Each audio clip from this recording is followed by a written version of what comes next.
не признаете полностью. Сейчас, по истечении судебного следствия, после того, как значит, были выслушаны ваши показания, были допрошены свидетели, просмотрены аудио-видеозаписи, исследованы материалы уголовного дела, ваша позиция так и остается прежней?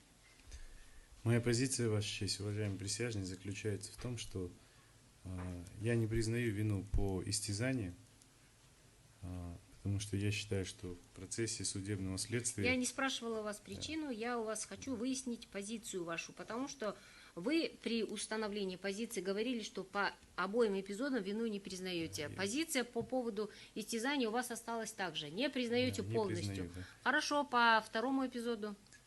В части второго эпизода, где мне предъявлено обвинение в совершении умышленного убийства с особой жестокостью, я признаю, что нанес побои, которые повлекли смерть Нукеновой. Но я не признаю, что я сделал это умышленно, что я хотел ее смерти, что я совершил это вот таким особо жестоким образом. У нас был конфликт, я нанес ей побои, эти побои, я всегда это говорил, что я считаю себя виноватым в этом. Так, давайте уточним еще раз. Вы считаете себя виноватым в чем именно? В том, что я нанес побои Нукеновой, которые впоследствии вызвали у нее травму черепно-мозговую, и это вызвало ее смерть. Ну, черепно-мозговая травма, согласно заключению экспертизы, причиняла тяжкий вред здоровью. Я хочу выяснить позицию. Итого, тогда что у вас, какая позиция?